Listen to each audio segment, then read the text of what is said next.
এই পৃথিবীতে এমন অনেক দেশ আছে যাদের ভূমি সমুদ্রপৃষ্ঠ থেকে অবিশ্বাস্য রকম উঁচুতে অবস্থিত। এসব দেশের ভৌগোলিক অবস্থান শুধু এই প্রকৃতির রূপকেই বদলে দেয় না, বরং মানুষের জীবনযাপন, সংস্কৃতি এবং অর্থনীতিতে আনে ভিন্নতা, বৈচিত্র্যতা। আজ জানব বিশ্বের সবচেয়ে উঁচু 10টি দেশের নাম এবং তাদের গড় উচ্চতা। তার আগে আমরা বলে নিই, সমুদ্রপৃষ্ঠ থেকে বাংলাদেশের উচ্চতা এলাকা ভিত্তিক ভিন্নতা রয়েছে, তবে গড় উচ্চতা 33 ফিট, আর উপকূলবর্তী জেলাসমূহের গড় উচ্চতা 2-3 ফিট উঁচু।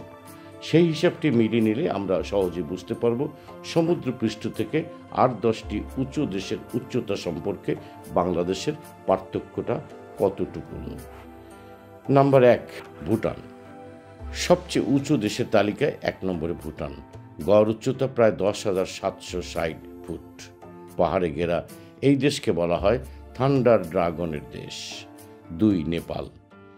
দ্বিতীয় স্থানে নেপাল। গড় উচ্চতা প্রায় 10,715 ফিট। এখানেই আছে পৃথিবীর সবচেয়ে বড় পাহাড় বা চূড়া এভারেস্ট। Number 3, Tajikistan. তৃতীয় স্থানে তাজিকিস্তান। গড় উচ্চতা 10,455 ফুট।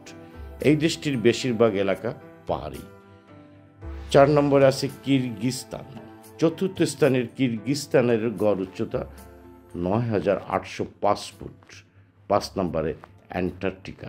পঞ্চম স্থানে অ্যান্টার্কটিকা, বরফে ঢাকা এই মহাদেশের গড় উচ্চতা প্রায় 7,545 ফিট। 6 নম্বরে আছে লেসোথো। ষষ্ঠ স্থানে লেসোথো। পুরো দেশটাই উচ্চভূমি। গড় উচ্চতা 7,090 ফুট। 7 নম্বরে অ্যান্ডোরা। সপ্তম স্থানে অ্যান্ডোরা, গড় উচ্চতা 6,650 ফুট। 8 নম্বরে আফগানিস্তান। অষ্টম স্থানে আফগানিস্তান, গড় উচ্চতা 6,180 ফুট। নবম স্থানে চিলি। উচ্চতা 6,140 ফুট। দেশ জুড়ে লম্বা অ্যান্ডিস পর্বতমালা। 10 নম্বরে চীন। দশম স্থানে চীন, তার গড় উচ্চতা হচ্ছে 6,035 ফিট। তিব্বত মালভূমিকে বলা হয় এই পৃথিবীর ছাদ। এই দেশগুলোতে রয়েছে অগণিত পাহাড়, উপত্যকা আর চূড়া পর্বত, যেগুলো শুধু ভৌগোলিক বৈশিষ্ট্য নয়, বরং মানুষের জীবনধারা, আবহাওয়া এবং সংস্কৃতিকে করে তোলে একেবারে অনন্য, অসাধারণ। পাহাড় প্রেমীদের জন্য এই স্থানগুলো হচ্ছে স্বর্গরাজ্য। তো এখানে শেষ, আবার দেখা হবে নতুন কোনো ভিডিও নিয়ে। আমি করিম মুস্তফা, ওপেন জানালা।